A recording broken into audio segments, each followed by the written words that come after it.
우리가 잘 몰랐던 예수님을 만나고 있습니다. 잘 알아들여야 하는데 그렇지 못했던 예수님이거든요. 오늘은 편견 앞의 예수님입니다. 여러분은 어떤 편견이 있나요? 보통은 잘 인정하려고 하지 않습니다. 나에게 편견이 있다는 것을요. 오히려 자기 편견을 정당하다고 여기기까지 합니다. 제가 상황을 하나 말씀드려 볼게요. 어떤 생각이 드는지 알아차려 보시길 바랍니다. 어느 20대 한국 여자가 흑인 아기를 낳았습니다.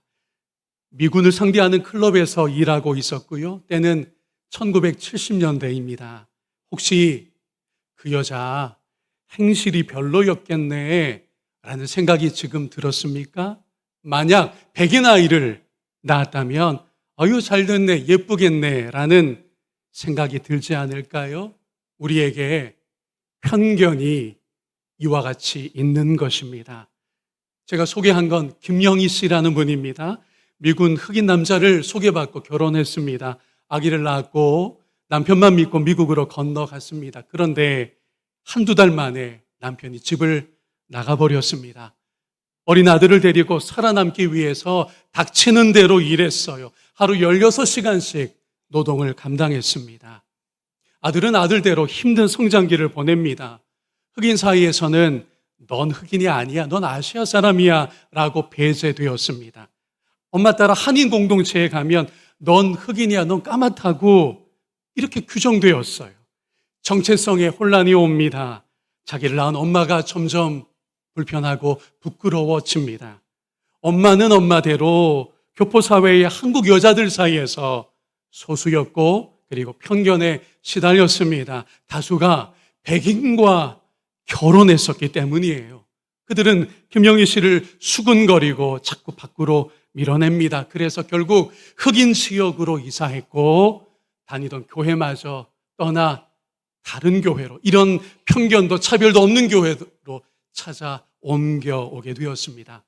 다행히 아들은 묵묵히 희생하는 엄마를 보면서 철이 들기 시작했어요. 열심히 공부하고 열심히 운동했습니다. 특히 미식 축구에 재능을 보였어요. 조지아 대학교 최우수 선수가 되었고 프로팀의 지명을 받아 우승까지 이끈 유명 선수가 되었습니다. 그가 은퇴하고서도 이런 고백을 종종 인터뷰에서 했어요. 나는 엄마를 위해서 뛰었고 엄마를 위해서 바르게 살았습니다 라고요. 두 사람의 모습을 소개합니다. 너무 고생한 엄마 김영희 씨와 훌륭한 아들, 미식축구 좋아하는 미국인이라면 다 알고 있는 그 아들 하인즈 워드입니다. 두 사람 모두 편견을 견뎌야 했습니다. 이 시간에 우리는 편견을 기꺼이 받아들인 한 분, 예수 그리스도께 주목하려고 합니다. 우리가 예수님에 대해서 잘 알아들이지 못한 것이 많은데요. 예수님의 호칭인 나사렛 예수가 편견의 호칭이었다는 것을 우리가 이전에는 잘 알아들이질 못했습니다. 넓게 같은 지역 출신이던 나다나엘조차 그 편견을 오늘 본문에서 드러내고 있는 것이고요. 요한복음 1장 본문은 예수님을 만난 몇 사람의 흥분을 잘 담고 있습니다. 우리가 메시아를 만난 것 같아. 오래 기다려온, 모세가 기록했고 선지자들이 말한 그 메시아를 우리가 진짜 만난 것 같아. 오셨어. 누구냐 하면 나사렛 예수야. 특히 빌립은 감격이 커서 친구 나다나엘을 찾아가 이 소식을 전했습니다. 그런데 나다나엘의 반응이 시들합니다. 46절에 나다나엘이 이르되 나사렛에서 무슨 선한 것이 날 수 있느냐? 빌립이 이르되 그러지 말고 와서 보라 하니라. 나다나엘은 이런 인식이었던 겁니다. 예수가 그 정도 인물이라고 치자. 그런데 나사렛에서는 그런 인물이 나올 수가 없지. 아무래도 나사렛은 아니라니까. 여러분, 왜 이렇게까지 특정 출신지가 부정되어야 했을까요? 나사렛이 어떤 곳이기에 그랬던 것일까요? 한마디로 나사렛은요, 가난하고 보잘것없는 촌락이었습니다. 나사렛은 갈릴리 지역의 정말 조그만한 유대인 촌락이었어요. 고고학 발굴이 있었는데 그곳 사람들은 예수님 당시에 땅을 일굴고 그걸로도 입에 풀칠을 못하니까 돌을 다듬으며 가난하게 살고 있었습니다. 괜찮은 집안 영향력 인물이 나올 수가 없었다는 이야기입니다. 이런 표현이 있죠. 말은 제주로, 사람은요 서울로 보내라는 우리 옛말이 있습니다. 당시에는 예루살렘이었습니다. 명망이 있는 집안의 자제는 예루살렘에서 성장하고 활동했어요. 그런데 중요하다는 인물이 메시아라는 존재가 저변방에 초라한 나사렛 출신이라고, 나다나엘이 경건한 유대인이었지만 예수가 진짜 메시아라고 한다고 할지라도 나사렛에서는 메시아가 나올 수 없다는 것이 나다나엘의 생각이었던 것입니다. 말이 안 되는 이야기를 들은 거죠. 나사렛에서 무슨 선한 것이 날 수 있겠느냐? 아니 빌립 너도 알잖아. 이건 있을 수 없는 일이지. 출신지에 대한 깊은 편견이었던 것입니다. 우리에게 이런 편견이 다 있습니다. 호남 사람 어떻더라? 경상도 신라 사람들 어떻더라? 다 편견 있지 않아요? 저는 대구에서 중고등학교를 다녔습니다. 경상도도 같은 경상도 아니에요. 주요 도시인 대구 출신이라고 해도 다 같은 대구 사람이 아닙니다. 그 안에 어디에서 학교를 다녔느냐, 어디 학군이냐, 이거 가지고 비교가 있어요. 우리나라에서 의대를 가장 많이 보내는 학군이 서울이 아닙니다. 대구의 수성구 학군. 제가 거기서 공부했어요. 여러분, 시내 다른 학군과 수성구 학군이 비교가 돼요. 수성구에서 아이들을 공부시키는 부모들은 같은 대구 사람이라도 학군 때문에 다르게 보고 있다는 겁니다. 비교가 있다는 거예요. 나사렛에 대한 편견도 비교 때문에 더 깊어지고 있었습니다. 제가 그림으로 이해를 도와드릴게요. 자, 당시 나사렛에서 불과 5, 6km 거리에 화려한 신도시가 있었어요. 세포리스라는 도시였는데 이 도시는 갈릴리 지역의 보석이라고까지 풀렸습니다. 그러니 얼마나 비교가 됐을까요? 문헌에 따르면 나사렛 남자들이 그 세포리스로 공사일을 다녔다고 합니다. 자, 그런 나사렛 출신으로 메시아가 왔다. 터무니없이 들릴 수밖에 없었던 것입니다. 그러니 여러분, 우리에게 친숙하고 좋은 이 나사렛 예수라는 호칭이 전혀 명예롭지 않았다는 것을 우리가 기억해야 합니다. 정반대였어요. 경건한 유대인으로서 그가 나다나엘이 어디에 앉아 있는 걸 예수님이 미리 보셨죠? 무화과 나무 아래에. 여러분, 무화과 나무 아래에 있다는 건 관용구입니다. 어떤 뜻이냐 하면 당시에 율법학자들이나 랍비가 어디서 율법 공부와 묵상을 했느냐? 무화과 나무 아래에서 했었어요. 그러니 이 표현으로 우리에게 알려준 힌트는 나다나엘이 경건한 유대인이었다는 거예요.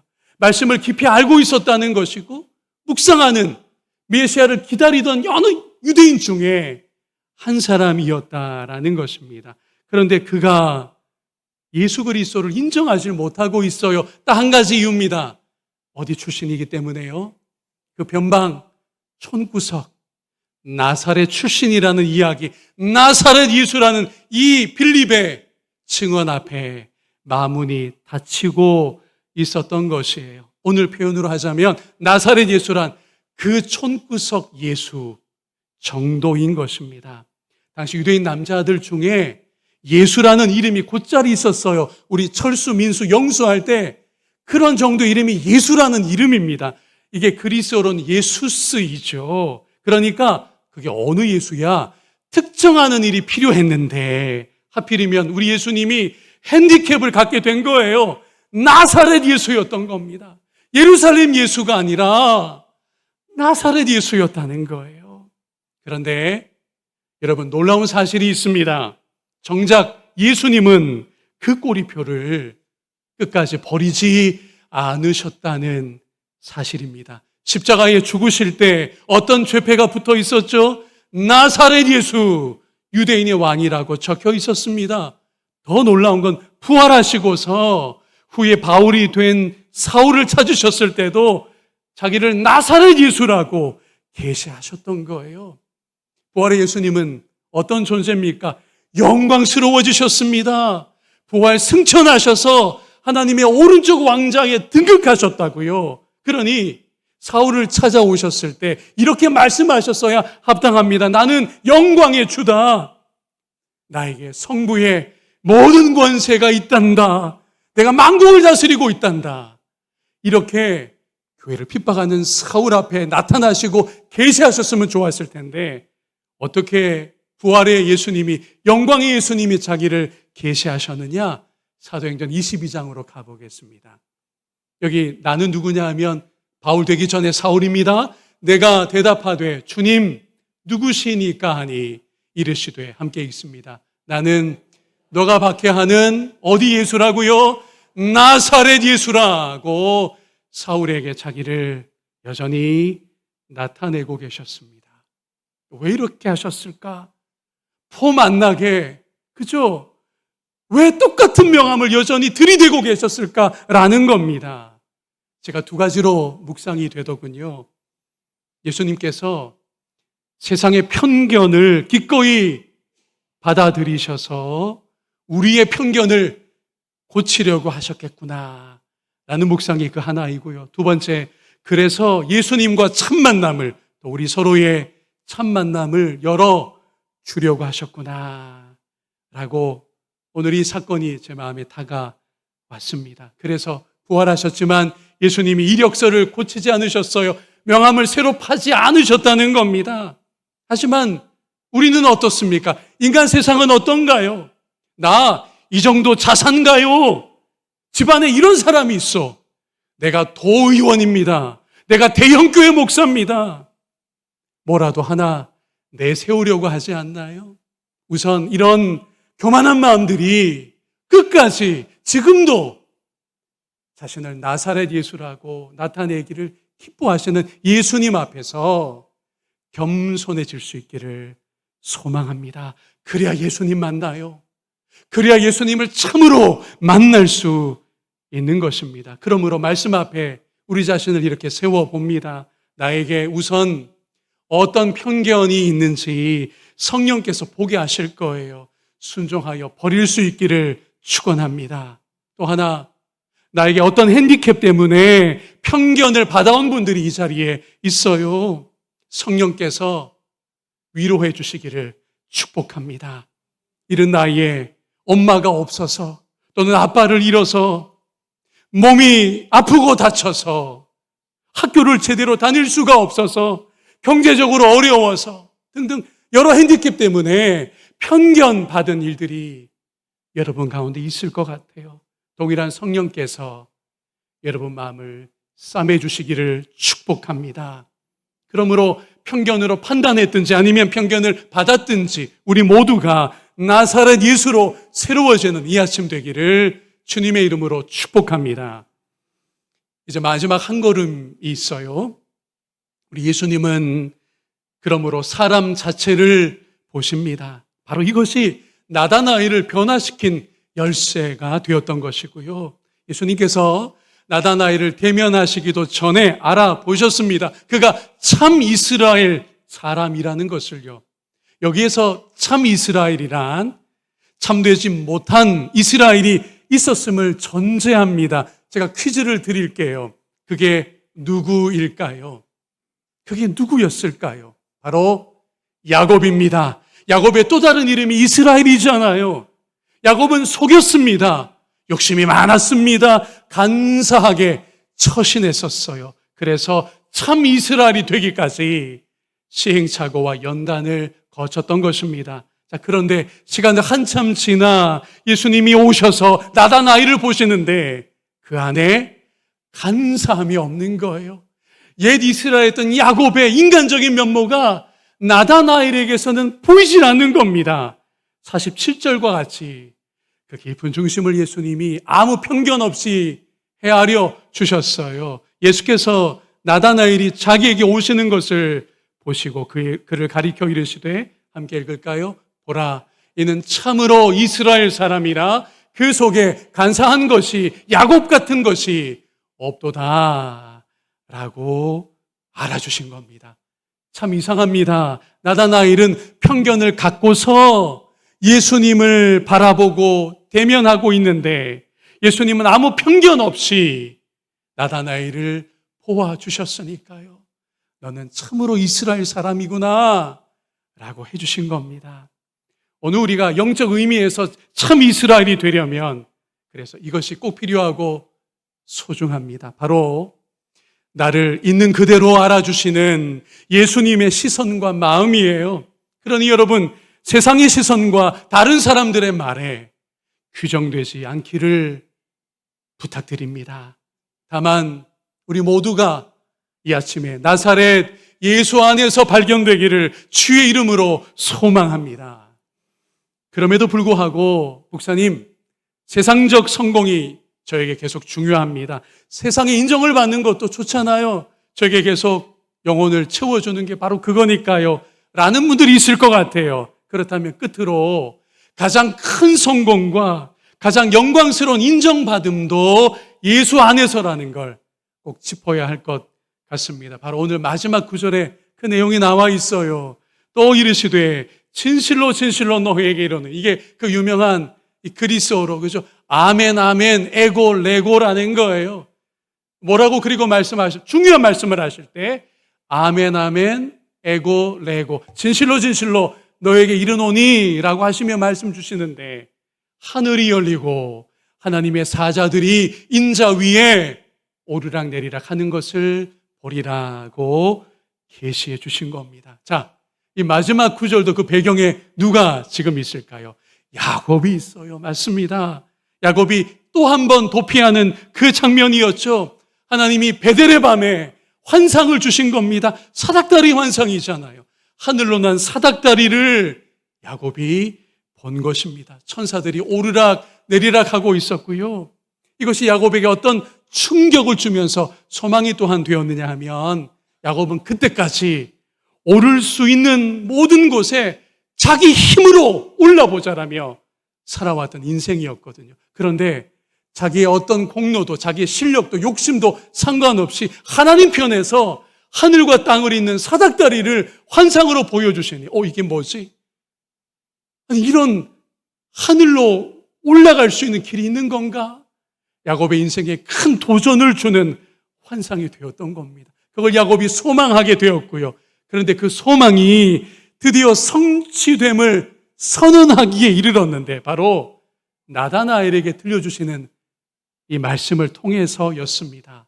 하늘과 땅을 잇는 사닥다리가 이제는 누구 위에, 누구를 통해서 개설된다고요? 설치되었다고요? 나사렛 예수를 통해서요. 인자라고 하는 이 용어는 예수님이 자기를 가리켜서 특별히 말씀하실 때 쓰이던 자기 칭호입니다. 이제는 그 사닥다리가 인자를 통해서, 아니 나사렛 예수 자체가 하늘과 땅을 잇는 사닥다리가 되어서 너희가 내 안에 있으면, 나를 아무런 편견도 인간적으로 내세우려고 하는 것도 없이 진실하게 만나기만 한다면 너희가 하늘로 올라가게 된단다. 하늘 시민이 된단다. 하늘의 영광에 참여하게 되는 거란다. 이 위대한 계시를 나다나엘에게 들려주시고 있었습니다. 여러분, 이만한 성공이 또 있을까요? 하늘 영광에 참여한다는데 이만한 출세가 어디 있겠습니까? 가장 큰 인정받음이 바로 여기에 있는 줄로 믿습니다. 그러므로 말씀을 정리하겠습니다. 이런 예수님을 참으로 만나기 위해서 우리의 무엇을 내려놓아야 한다고요? 편견을 내려놓아야 합니다. 나다나엘도 나사렛 편견이 벗겨짐으로 마침내 당신은 하나님의 아들이시군요, 이스라엘이 기다려온 메시아가 맞군요라고 볼 수 있었음을 우리가 기억하자는 거죠. 또 하나, 세상의 온갖 편견과 오해와 미움과 시기 속에 여러분이 살고 있어요. 다 해명할 수도 없고 다 이해받을 수도 없습니다. 다만 예수님만 나를 알아주시면 됩니다 라는 신앙으로 나아가는 여러분이기를 축복합니다. 또 하나, 나도 편견이 있음을 겸손히 인정하여 성령의 도움으로 어찌하든 이해와 화해의 사람으로 쓰임받는 우리 모두가 되기를 주님의 이름으로 축원합니다.